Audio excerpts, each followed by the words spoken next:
Muy buenas, bucaneros. Esto es Navegando por la Historia y yo soy Lobo el Navegante. En el vídeo anterior hablamos sobre los piratas de la antigüedad, haciendo especial énfasis en los piratas cilicios y en Sexto Pompeyo. Sin embargo, como ya expliqué, la práctica de la piratería no desapareció tras las derrotas de estos personajes, y sería en el medievo y principios de la Edad Moderna cuando entrarían en escena varios grupos que volverían a sembrar el terror en los mares.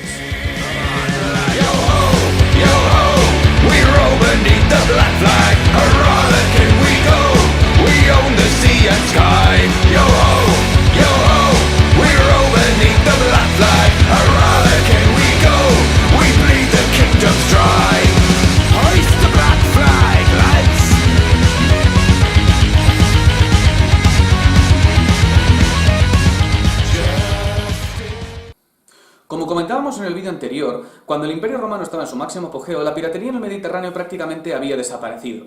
Sin embargo, en el norte, donde el control naval romano no era tan fuerte, ocurría todo lo contrario. Irlanda, al ser una nación isleña, también tenía una fuerte tradición pirata. Los piratas gaélicos, llamados escotos por los romanos, se acostumbraban a realizar saqueos a navíos y poblaciones en la Britania romana para obtener botines y rehenes por los cuales pedir rescate o venderlos como esclavos. Uno de esos rehenes fue un britano romano que al regresar a su tierra se ordenó como obispo y volvió a Irlanda para evangelizar a los paganos celtas y que pasaría a la historia bajo el nombre de San Patricio. Si bien los ataques y migraciones gaélicas en Britania no fueron tan graves como las germánicas, también tuvieron su importancia. Fue debido a la evangelización de monjes irlandeses en la isla de Man, por lo que se provocó una diglosia entre la lengua celta gaélica y el idioma britano, lo que dio lugar al nacimiento del manés, la lengua propia de la isla de Man. Pero el hecho de mayor relevancia en la historia de los escotos fue su asentamiento al oeste de la tierra de los pictos, Caledonia, en un lugar que ellos bautizaron como la Dal Riada. Aunque estuvieron casi en guerra constante con los pictos, al final estos se unieron con los gaélicos, bajo el mando de Kenneth MacAlpine, quien pasaría a la historia como el primer rey de Escocia. Pero la mayor amenaza marítima del norte vendría de un lugar mucho más inhóspito que Irlanda. Las tierras germánicas siempre fueron un misterio casi aterrador para los romanos. Aunque algunas de las tribus como los francos, los alamanes o los godos aceptaron ciertos grados de romanización, cuanto más al norte ibas, más bárbaros en el sentido romano de la palabra eran. A diferencia de sus hermanos sureños, los nórdicos se caracterizaban por tener una vida relacionada con el mar. Así lo demostraron pueblos como los anglos, los jutos y los sajones cuando cruzaron el mar del norte hacia Britania, y lo hicieron para quedarse. Pero esta no sería la última visita de los pueblos del norte hacia la isla de Bretaña. Según se cuenta en la crónica anglosajona de Beda el Venerable, en el año 789 3 navíos rezagados procedentes de Noruega desembarcaron en la isla de Portland, al sur de Inglaterra. Los pobladores fueron a recibirles pensando que eran comerciantes, y cuando el Rid del Rey, algo así como su representante legal, fue a cobrarles impuestos, los vikingos sacaron las armas y se liaron a golpes con ellos. Como para culparles, a nadie le gustan los recaudadores de impuestos. Quizás en el fondo los vikingos sí que fueran anarcocapitalistas. Aunque lo acontecido en Portland se considera el primer ataque vikingo documentado, fue otro el que se gana el dudoso honor de dar inicio a la llamada Era Vikinga. En el año 793, una partida de navíos vikingos desembarcó en Northumberland y saquearon el monasterio de Lindisfarne. El lugar estaba indefenso y los monjes no pusieron resistencia encomendándose a su dios para que les salvase. Los vikingos se hicieron con los tesoros de la iglesia y los monjes supervivientes fueron capturados para ser vendidos como esclavos. El monasterio fue arrasado. Lo de Lindisfarne fue el comienzo de una era de terror que se extendió por toda Europa durante casi 3 siglos. A raíz de esto, los nórdicos empezaron a expandirse tanto por el oeste como por el este. En el oeste, Inglaterra e Irlanda se llevaron la peor parte, pero también fue donde los vikingos crearon más asentamientos. Circa el 825 empezaron a asentarse por las Islas Feroe, que estaban escasamente pobladas, unos pocos monjes irlandeses que tomaron las de Villadiego y poco más. En cuanto a Irlanda, los vikingos ahí fundaron también una fortaleza en Dublín, la cual, al igual que ocurrió con Delos y los piratas cilicios, convirtieron en un importante centro de comercio de esclavos. Sin embargo, no se iban a quedar allí, pues todavía quedaba mucho que saquear por Europa. El reino franco también sufrió las acometidas vikingas. Frisia se llevó la peor parte y el puerto de Dorstad, uno de los principales puertos comerciales frisones, era saqueado una vez al año. Tal fue la amenaza que llegaron a asediar París entre el 885 y el 886, pero sin éxito. Y después de ser derrotados en la batalla de Dyle, los vikingos regresaron con sus saqueos a Inglaterra. Sin embargo, estos se asentaron en una región al norte que recibiría el apropiado nombre de Normandía. Hispania tampoco se libró. Las costas gallegas sufrieron razias vikingas constantes. La primera en Coruña, en donde los nórdicos fueron atraídos por el gran faro romano, pero al ver en la ciudad no había gran cosa, simplemente una aldea pesquera, la arrasaron y la población superviviente tuvo que refugiarse en Oburgo, el pueblo más cercano. Muchos gallegos decidieron huir a los castros durante esta época, pues eran mucho más fáciles de defender. Los vikingos llamaron a Galicia Jacobsland, por la tumba de Santiago, y se hicieron con montones de tesoros de la iglesia. La catedral de Tui también fue atacada, pero ese edificio es más una fortaleza que una catedral, por lo que no fue tarea fácil. La expedición a Galicia fue liderada por Hastings y Bjorn Ironside, quienes lograron hazañas épicas pero perdieron casi la mitad de su flota.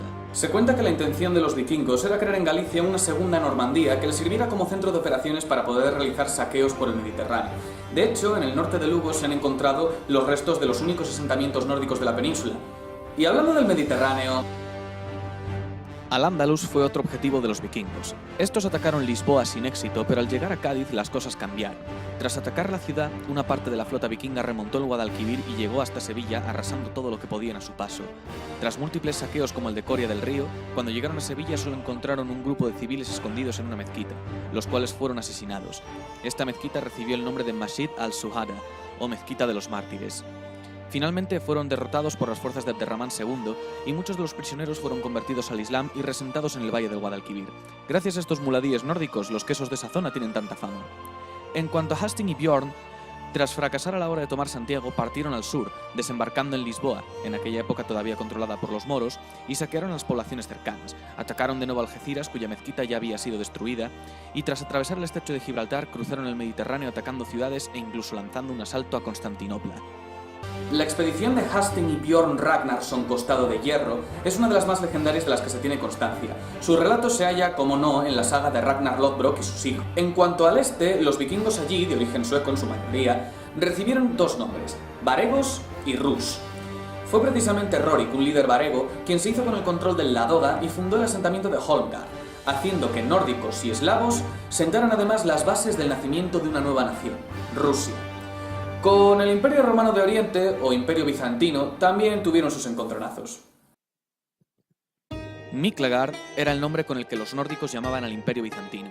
La mayoría de los ataques vikingos a Constantinopla llegaron por parte de los rus que bajaban desde Kiev, pero la flota bizantina y su temido fuego griego demostraron ser unos enemigos casi imbatibles para los vikingos. Sin embargo, la ironía de la historia está que en el año 987 el emperador Basilios II contrató una hueste de 6.000 vikingos para defender Constantinopla de unos rebeldes. Su valor y habilidad fue tal que el Basileos decidió formar con ellos un cuerpo de élite conocido como la Guardia Varega, que servirían entre otras cosas como guardaespaldas personales del emperador. Y curiosamente, debido a la falta de lazos personales y desconocimiento del idioma local, demostraron ser más leales e incorruptibles que los guardias griegos del emperador. La contratación de guerreros vikingos por parte de reyes y señores europeos no era algo extraño. Aparte de la Guardia Varega, tenemos también el caso de los Jomsvikings, que pese a ser fervientes paganos, fueron contratados por jarls cristianos para derrotar a Hakon Sigurdsson, que lideraba una rebelión pagana en Dinamarca. O el caso de los guerreros vikingos que lucharon junto a los nobles gallegos en el año 1111 y que fueron derrotados por las fuerzas del obispo Shelmírez y liberados con la condición de que no volvieran jamás a Galicia. Pero parece ser que las relaciones entre nórdicos y gallegos mejoraron con el tiempo, pues se convocó a arquitectos de origen normando para la supervisión de las primeras obras de la Catedral de Santiago. De los vikingos se puede decir muchísimo más, como sus expediciones a Groenlandia y a Norteamérica, siendo los primeros europeos en tener contacto con los nativos americanos, a los cuales llamaron de manera socarrona Skrælings, que significa gente fea. Lo que no quería dejar sin destacar fue una gran aportación institucional local, que es tenida por muchos como un claro ejemplo de libertarismo, hasta el punto de que lo consideran el mayor ejemplo anarcocapitalista en justicia, y es el Parlamento islandés. Islandia formaba parte del Reino de Noruega desde que fue unificado por el rey Harald Cabellera Hermosa tras la batalla de Hafrsfjord, aunque la isla ya fue descubierta por Gardar el Sueco en el 860 y colonizada 10 años más tarde. David Friedman tomó como ejemplo la saga de Njál, una de las sagas islandesas más importantes para hacer esta teoría. Allí se muestra que Njál no es un guerrero como tal, sino un abogado con una lengua de plata digna de un escaldo. El sistema jurídico islandés medieval era totalmente privado, igual que la aplicación de la ley. Según Friedman, casi podría haber sido inventada por un economista loco para probar los extremos en el que los sistemas de mercado podrían suplantar al gobierno en las funciones más fundamentales. Cosas como estas nos muestran que los vikingos no eran esos bárbaros que nos intentan mostrar las crónicas cristianas, sino que formaban parte de una sociedad bastante avanzada, por no hablar de su calidad artística, la riqueza de su mitología y de su lírica, llevadas a cabo por los poetas guerreros conocidos como escaldos. También está claro la presencia que tenían. Los vikingos eran conocidos por su pulcritud y por gustar de llevar ropajes ricos y adornados. Esto hacía que otros hombres en Europa se burlaran de ellos por siempre estar peinándose sus largas melenas o sus barbas, pero tal vez fuera producto de la envidia, ya que se dice que las mujeres anglosajonas preferían acostarse con los nórdicos antes que con sus compatriotas. Y sinceramente, visto lo visto, tampoco se les puede culpar. Aunque muchos historiadores concuerdan en que el último vikingo fue el rey Harald Hardrada de Noruega, casi podríamos decir que con la conversión de los reyes y jarls al cristianismo, la era vikinga terminó, pues los saqueos ya no eran tan frecuentes y la esclavitud ya empezaba a desaparecer. Habría que esperar hasta el alzamiento de una potencia europea comercial para volver a huir de piratas en el norte, y es aquí donde empieza a notarse la fina línea que separa a un pirata de un corsario. Durante el siglo XIII, los gremios de mercaderes de varias ciudades del norte de Europa empezaron a expandir sus negocios y a realizar tratos entre sí. La principal de estas ciudades, Lübeck, que había ganado estatus de ciudad imperial libre dentro del Reich, sirvió como centro de operaciones para estos negocios gracias a su posición estratégica en el Báltico. Así, en el año 1356, nació oficialmente la Liga Hanseática, que viene de la palabra Hansa, que en alemán medieval significa en efecto gremio. Por supuesto, la prosperidad y el auge del comercio naval atrajeron a los piratas. La Liga Hanseática se esforzó desde sus inicios en combatir la piratería. En el año 1259, las ciudades de Lübeck, Rostock y Wismar ya habían formado una alianza para tratar de combatir a los piratas. Sin embargo, la mayor amenaza vendría precisamente de un gremio que fue contratado en su momento por gobernantes alemanes. Los hermanos de las Vituallas, o Vitalianos, eran un gremio de corsarios que lucharon para los duques de Mecklemburgo en su guerra contra Dinamarca. Pero cuando la guerra acabó, estos curtidos marineros no sabían qué hacer con su vida, y como lo único que se les daba bien era navegar y combatir, lo siguieron haciendo, pero esta vez por cuenta propia. Aunque Lübeck fue su principal enemigo, la mayoría de ciudades de la Hansa apoyaron a los vitalianos directa o indirectamente, pues sus ataques iban dirigidos a las costas danesas y suecas, y esto beneficiaba enormemente a las ciudades hanseáticas alemanas, al menos por un tiempo. Su líder más famoso era Klaus Störtebeker, del cual se decía que podía beberse 4 litros de cerveza sin soltar el vaso. En el cenit de su poder, llegaron a ocupar la isla de Gotland, estableciendo su base en Visby en 1394. Esto, junto con el declive del comercio báltico, fue demasiado para la Hansa y para la reina Margarita de Dinamarca. Esta última decidió tomar cartas en el asunto. Y así fue. En el año 1395, la reina Margarita de Dinamarca unió a su país con Noruega y Suecia bajo la Unión de Kalmar.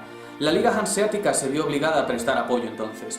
Para estas alturas, los vitalianos ya atacaban a cualquier navío que se encontraban, bajo su grito de guerra: amigos de Dios y enemigos de todo el mundo. El rey Alberto de Suecia concedió la isla de Gotland a los aliados de la Orden Teutónica con un juramento, algo similar en feudo. Una armada de invasión dirigida por Konrad von Jonningen, el gran maestre de la Orden, conquistó la isla en 1398, destruyendo Visby y desalojando a los hermanos de las Vituallas de la isla. Tras la derrota de los hermanos de las Vituallas, la Hansa volvió a tratar de controlar el comercio báltico, esta vez sin éxito. Aparecieron entonces los llamados descendientes de los vitalianos, los Ligdilers, creo que se pronuncia así, cuyo uno de sus líderes más importantes era el propio Klaus Störtebeker, pero fue capturado y ejecutado en 1401. Si nos trasladamos al Mediterráneo, observamos algo similar que el Báltico, con la excepción de que, salvo la Serenísima República de Venecia, no había una potencia que se tomara en serio la amenaza de la piratería. Y una de esas acciones relacionadas con piratas tiene su origen en la mismísima Iberia. En pleno apogeo de la Reconquista, surgió en el seno de la Corona de Aragón un grupo de guerreros de élite que ganarían su fama por toda la península. Recibieron el nombre de almogávares y fueron una fuerza de choque utilizada tanto por la Corona de Aragón como por la Corona de Castilla. Los almogávares también formaron compañías de corsarios mercenarios que actuaron por todo el Mediterráneo, pero la más famosa fue la Gran Compañía Catalana, dirigida por el siciliano Roger de Flor, quienes combatieron para el basileo Sandrónico II Palaiologos de Bizancio. Al igual que pasó con los vikingos que acabaron formando parte de la Guardia Varega, los almogávares fueron contratados por el Basileus para defender el imperio de los ataques otomanos. El problema es que los almogávares se vinieron arriba y acabaron saqueando tanto poblaciones turcas como poblaciones griegas, lo cual sacó de quicio al emperador. Así fue como su hijo Miquel IX Palaiologos ordenó el asesinato de Roger de Flor, Pero los mercenarios catalanes no se iban a quedar de brazos cruzados ante semejante afrenta. La respuesta de los almogávares no se hizo esperar, y bajo el mando de Berenguer de Entenza y entonando los gritos de guerra «Desperta Ferro», «Sant Jordi» o «Aragó, Aragó», saquearon todo a su paso por Tracia y Macedonia. Los almogávares se apoderaron además de los ducados de Atenas y Neopatria, que pasaron a ser dominios de la corona de Aragón hasta el año 1390. Este hecho fue conocido como la venganza catalana y tuvo tanta repercusión como los saqueos de los cruzados venecianos el siglo anterior. El eco de los guerreros catalanes en Grecia llega incluso hoy en día, pues cuando un griego quiere maldecir a alguien suele decir frases como «así te alcance la venganza de los catalanes». Curiosamente, el término catalán es despectivo en muchas partes de Grecia y los Balcanes en recuerdo de los almogávares. Varios historiadores consideran a Roger de Flor y a sus hombres como piratas debido a sus acciones. Yo, por mi parte, creo que entran dentro del término corsarios, pues aunque eran mercenarios, su lealtad siempre estuvo en realidad con la corona de Aragón. Claro que, como dije antes, hablamos de una época en la que la línea entre corsario y pirata era muy fina y apenas se podía notar la diferencia. Tal es el caso de los piratas malteses, que nacieron a raíz de la expulsión de los caballeros hospitalarios de la isla de Rodas. Y hablando de eso, no fueron precisamente los piratas católicos los que sembraron el terror en el Mediterráneo. Cuando hablamos de los piratas berberiscos, tendríamos que usar el término corsario, pues estos eran financiados directa o indirectamente por el Imperio Otomano. Los corsarios de Berbería lanzaban razias y saqueos hacia las poblaciones costeras mediterráneas en busca de botines y esclavos, pero no sería hasta el apogeo del Imperio Otomano y la influencia del capitán Kemal Reis, tío del famoso cartógrafo Piri Reis, que estos piratas se convertirían en una verdadera amenaza. Probablemente el corsario más famoso fue el turco Hayreddin Barbarroja, quien tuvo un largo currículum al servicio del sultán otomano y lleno de razias en España e Italia. Fue uno de los almirantes más apreciados por Suleimán I y fue además gobernador de Rodas, Eubea y Quíos. Salió además victorioso en la batalla de Preveza contra la Liga Santa, y se dice de él que fue el responsable del dominio naval otomano hasta la batalla de Lepanto. Para aquella época había tres potencias que se jugaban el dominio del Mediterráneo: la Corona de España, la Serenísima República de Venecia y el Imperio Otomano.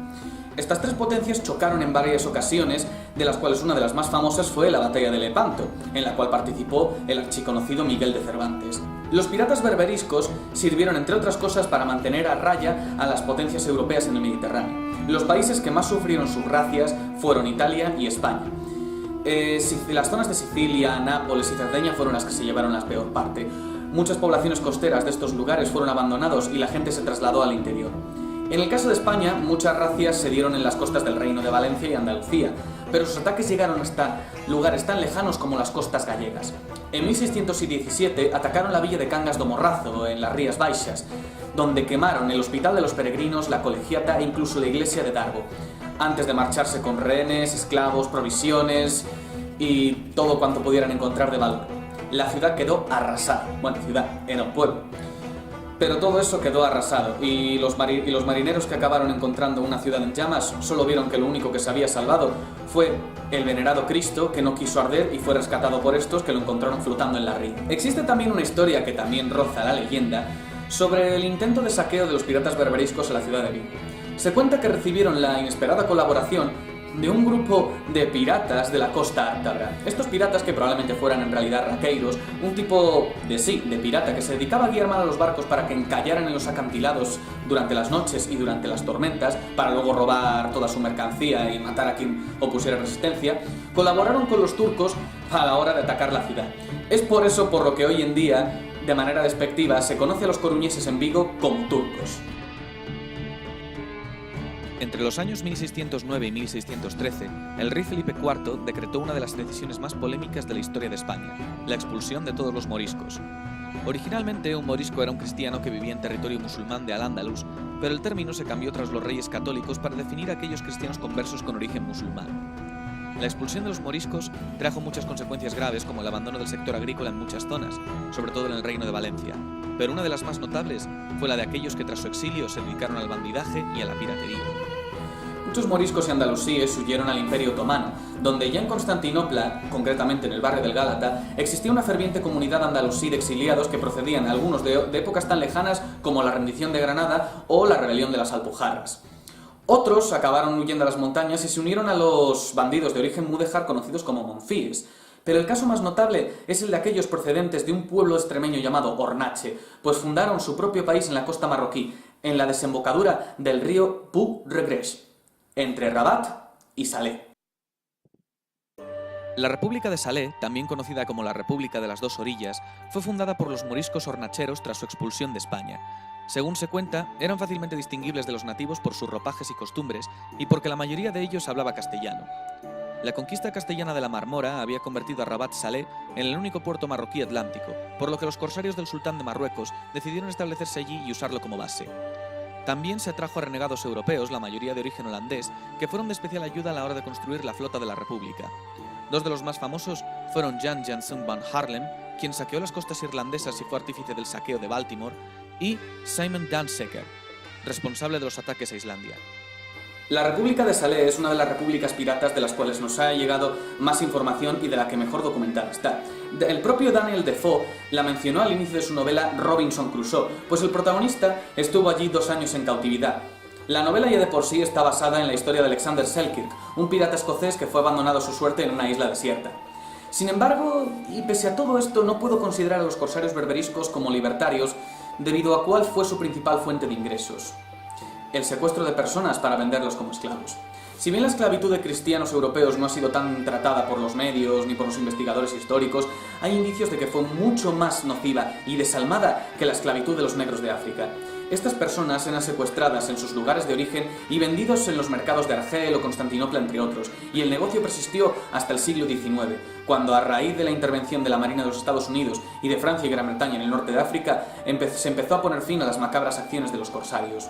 Se calcula que el daño provocado en las poblaciones costeras del Mediterráneo fue tal que estas regiones tardaron siglos en recuperarse del todo, y que la afluencia de esclavos europeos era tan grande que durante los siglos XVI y XVII fueron más numerosos los esclavos conducidos al sur por el Mediterráneo que los enviados a América a través del Atlántico. Entre algunas de estas terribles anécdotas, los piratas argelinos secuestraron a 7.000 esclavos en la bahía de Nápoles en 1544, una incursión que hizo caer tanto el precio de los esclavos que se decía que se podía intercambiar un cristiano por una cebolla. A menudo robaban también las campanas, no solo por el metal que podían fundir para hacer más cañones, sino porque también lo tomaban como símbolo para así silenciar la voz del cristianismo. En las pequeñas y más frecuentes incursiones, un pequeño número de barcos operaba furtivamente y se dejaba caer con sigilo sobre los asentamientos costeros, donde allí las masas todavía dormidas eran pilladas por sorpresa. De ahí nace la expresión italiana pigliato dai turchi, que significa pillado por los turcos. También se puede dar este tipo de origen a la expresión española no hay moros en la costa, cuando todavía se intentaba divisar si había piratas por las costas que pudieran acechar un pueblo o los navíos cercanos. Es cierto que muchos pescadores ni siquiera tomaban las barcas para ir a pescar por miedo a ser capturados por los berberes. Tal vez sí podría llegar a considerar a los vitalianos como libertarios en el sentido más estricto de la palabra. Es decir, resume en parte un poco la filosofía del anarquista: en guerra contra todo el mundo y amigos solo de los nuestros. No era así el lema de los vitalianos, pero bueno, se puede aplicar un poco a la época actual. Pero lo que ocurrió en el Báltico también ocurrió al oeste, en el Mar Caribe, en una época en la que se conoce como la Edad de Oro. Pero eso es historia para otro día.